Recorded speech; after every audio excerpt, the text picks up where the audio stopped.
Chapter 10. Cecil as a humorist. The society out of which Cecil proposed to rescue Lucy was perhaps no very splendid affair, yet it was more splendid than her antecedents. Entitled her to. Her father, a prosperous local solicitor, had built Windy Corner as a speculation at the time the district was opening up. And, falling in love with his own creation, had ended by living there himself. Soon after his marriage the social atmosphere began to alter. Other houses were built on the brow of that steep southern slope and others, again, among the pine trees behind, and northward on the chalk barrier of the downs. Most of these houses were larger than Windy Corner, and were filled by people who came, not from the district, but from London, and who mistook the Honeychurches for the remnants of an indigenous aristocracy. He was inclined to be frightened, but his wife accepted the situation without either pride or humility. "I cannot think what people are doing," she would say, "but it is extremely fortunate for the children." She called everywhere. Her calls were returned with enthusiasm, and by the time people found out that she was not exactly of their milieu, they liked her, and it did not seem to matter. When Mr. Honeychurch died, he had the satisfaction, which few honest solicitors despise, of leaving his family rooted in the best society obtainable. The best obtainable. Certainly many of the immigrants were rather dull. And Lucy realized this more vividly since her return from Italy. Hitherto she had accepted their ideals without questioning, their kindly affluence, their inexplosive religion, their dislike of paper bags, orange peel, and broken bottles. A radical out and out, she learnt to speak with horror of suburbia life, so far as she troubled to conceive. It was a circle of rich, pleasant people, with identical interests and identical foes. In this circle, one thought, married, and died. Outside, it were poverty and vulgarity forever trying to enter, just as the London fog tries to enter the pine woods pouring through the gaps in the northern hills. But, in Italy, where anyone who chooses may warm himself in equality, as in the sun, this conception of life vanished. Her senses expanded, she felt that there was no one whom she might not get to like, that social barriers were irremovable, doubtless, but not particularly high. You jump over them just as you jump into a peasant's olive yard in the Apennines, and he is glad to see you. She returned with new eyes. So did Cecil, but Italy had quickened Cecil, not to tolerance, but to irritation. He saw that the local society was narrow, but, instead of saying, "Does that very much matter?" he rebelled, and tried to substitute for it the society he called broad. He did not realize that Lucy had consecrated her environment by the thousand little civilities that create a tenderness in time, and that though her eyes saw its defects, her heart refused to despise it entirely. Nor did he realize a more important point, that if she was too great for this society, she was too great for all society, and had reached the stage where personal intercourse would alone satisfy her. A rebel she was, but not of the kind he understood, a rebel who desired, not a wider dwelling room, but equality beside the man she loved. For Italy was offering her the most priceless of all possessions, her own soul. Playing bumble puppy with Minnie Beebe, niece to the rector, and aged 13, an ancient and most honorable game, which consists in striking tennis balls high into the air, so that they fall over the net and immoderately bounce, some hit misses. Honeychurch, others are lost. The sentence is confused, but the better illustrates Lucy's state of mind, for she was trying to talk to Mr. Beebe at the same time. "Oh, it has been such a nuisance, first he, then they, no one knowing what they wanted, and everyone so tiresome. But they really are coming now, said Mr. Beebe. I wrote to Miss Teresa a few days ago. She was wondering how often the butcher called. And my reply of once a month must have impressed her favorably. They are coming. I heard from them this morning. I shall hate those Miss Allens. Mrs. Honeychurch cried. Just because. They're old and silly ones expected to say, how sweet. I hate their if ing and but ng and ning. And poor Lucy, serve her right, worn to a shadow. Mr. Beebe watched the shadow springing and shouting over the tennis court. Cecil was absent. One did not play Bumble Puppy when he was there. Well, if they are coming, no, Minnie, not Saturn. Saturn was a tennis ball whose skin was partially unsewn.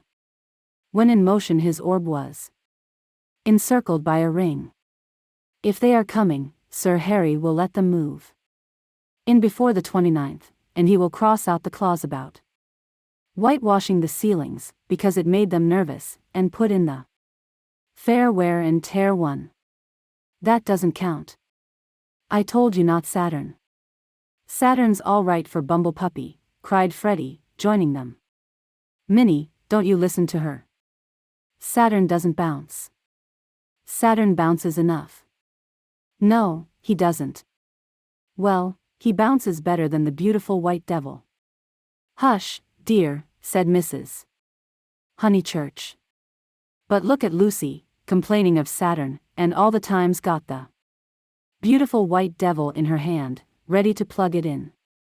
That's right. Minnie, go for her, get her over the shins with the racket, get her over the shins. Lucy fell, the beautiful white devil rolled from her hand. Mr. Beebe picked it up, and said, the name of this ball is Vittoria Corombona, please. But his correction passed unheeded. Freddie possessed to a high degree the power of lashing little girls to fury, and in half a minute he had transformed Minnie from a well-mannered child into a howling wilderness. Up in the house Cecil heard them, and, though he was full of entertaining news, he did not come down to impart it, in case he got hurt. He was not a coward and bore necessary pain as well as any man. But he hated the physical violence of the young. How right it was. Sure enough, it ended in a cry. I wish the Miss Allens could see this, observed Mr. Beebe, just as Lucy, who was nursing the injured Minnie, was in turn lifted off her feet by her brother. Who are the Miss Allens? Freddie panted. They have taken Sissy Villa. That wasn't the name. Here his foot slipped, and they all fell most agreeably onto the grass. An interval elapses. Wasn't what name? Asked Lucy, with her brother's head in her lap. Allen wasn't the name of the people Sir Harry's let to. Nonsense, Freddie. You know nothing about it. Nonsense yourself. I've this minute seen him. He said to me, ahem. Honeychurch, Freddie was an indifferent mimic, ahem. Ahem. I have at last procured really desirable tenants. I said, hooray, old boy. And slapped him on the back. Exactly. The Miss Allens? Rather not. More like Anderson. Oh, good gracious, there isn't going to be another muddle. Mrs. Honeychurch exclaimed. Do you notice, Lucy, I'm always right? I said. Don't interfere with Sissy Villa. I'm always right. I'm quite uneasy at being always right so often. It's only another muddle of Freddie's. Freddie doesn't even know the name of the people he pretends have taken it instead. Yes, I do. I've got it.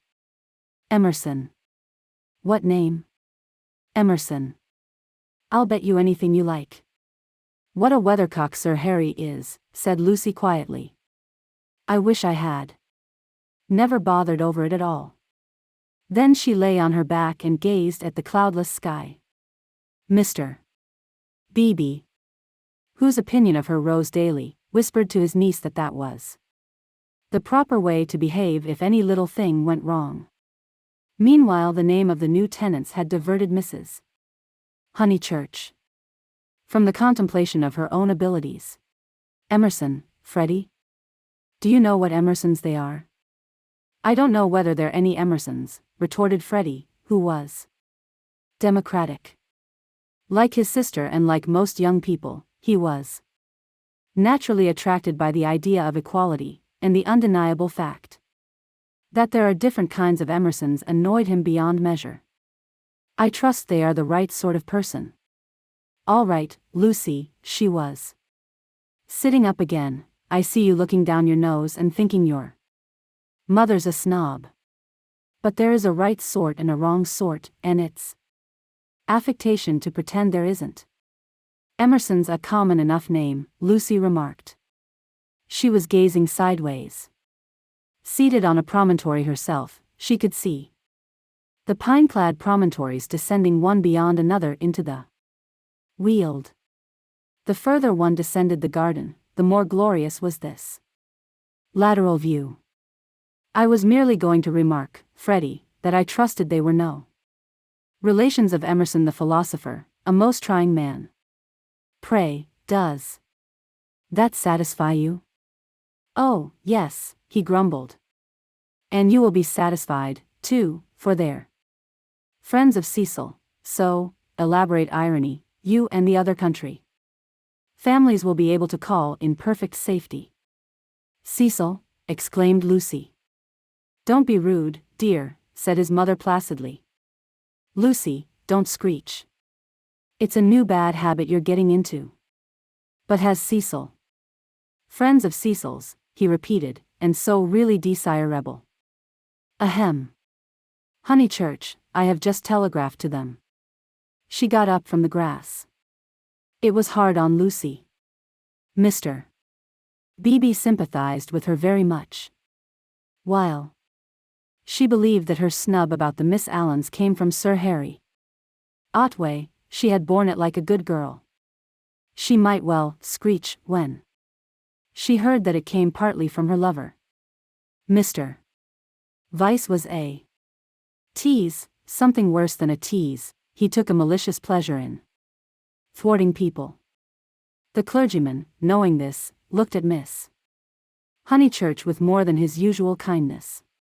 When she exclaimed, but Cecil's Emersons, they can't possibly be the same ones, there is that, he did not consider that the exclamation was strange, but saw in it an opportunity of diverting the conversation. While she recovered her composure, he diverted it as follows. The Emersons who were at Florence, do you mean?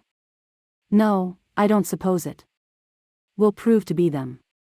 It is probably a long cry from them to friends of Mr.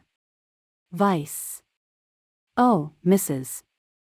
Honeychurch, the oddest people. The queerest people. For our part we liked them, didn't we? He appealed to Lucy. There was a great scene over some violets. They picked violets and filled all the vases in the room of these very Miss Allens who have failed to come to Sissy Villa. Poor little ladies. So shocked and so pleased. It used to be one of Miss Catherine's great stories. My dear sister loves flowers, it began.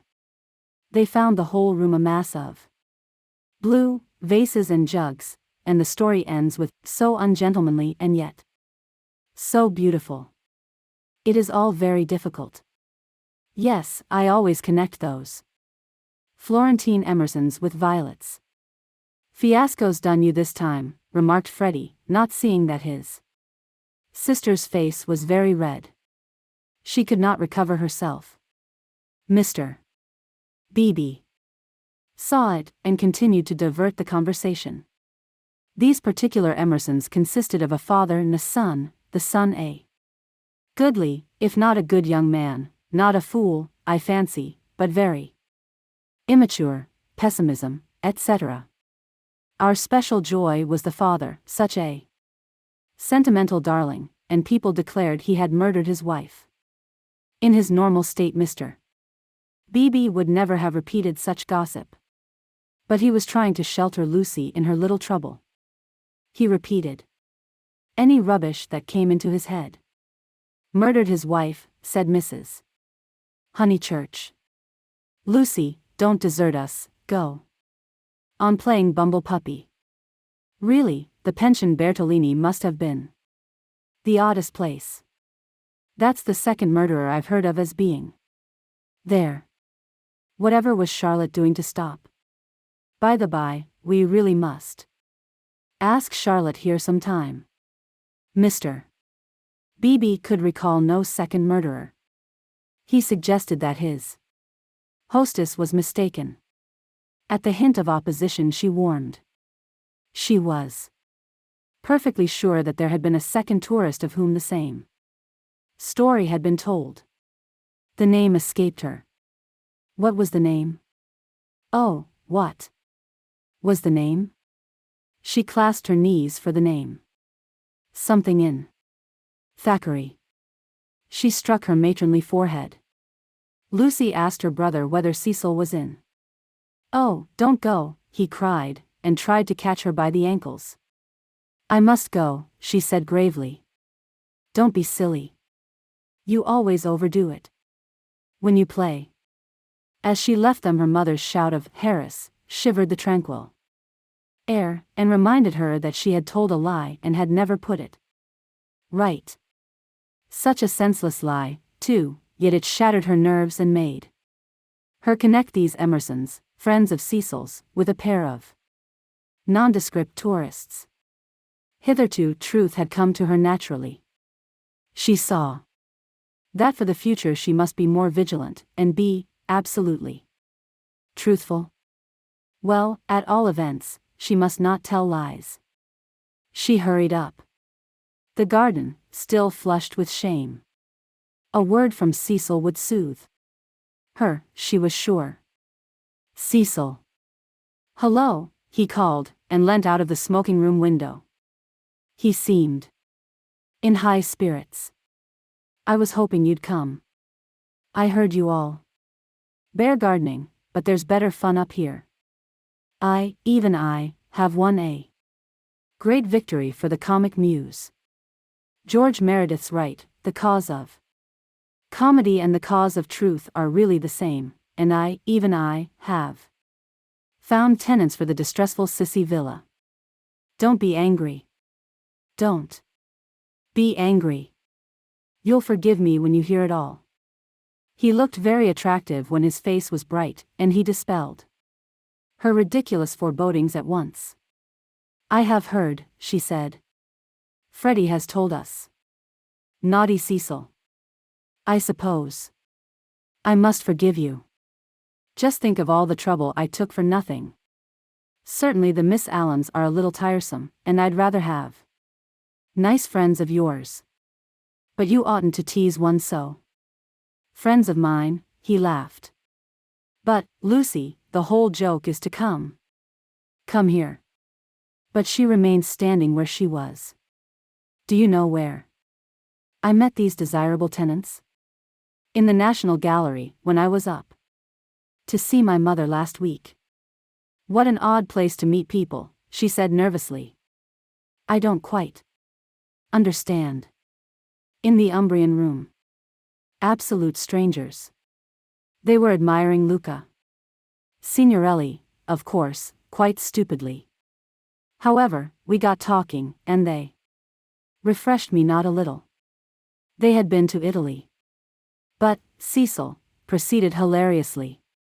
In the course of conversation they said that they wanted a country cottage, the father to live there, the son to run down for weekends. I thought, what a chance of scoring off Sir Harry, and I took their address and a London reference, found they weren't actual blackguards. It was great sport, and wrote to him, making out. Cecil. No, it's not fair. I've probably met them before. He bore her down. Perfectly fair. Anything is fair that punishes a snob. That old man will do the neighborhood a world of good. Sir Harry is too disgusting. With his decayed gentlewomen. I meant to read him a lesson sometime.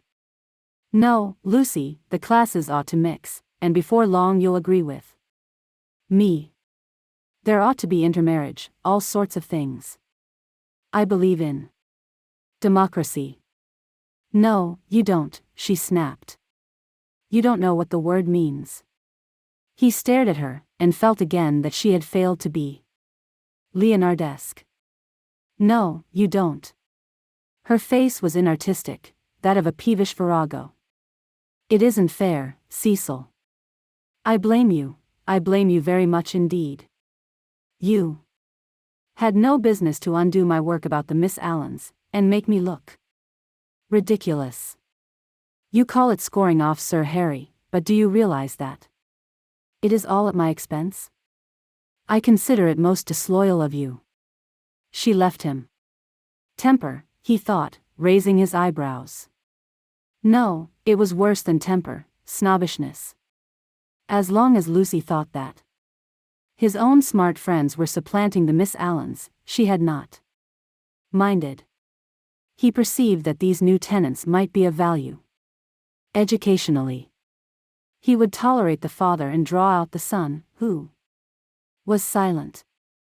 In the interests of the comic muse and of truth, he would bring them to Windy Corner.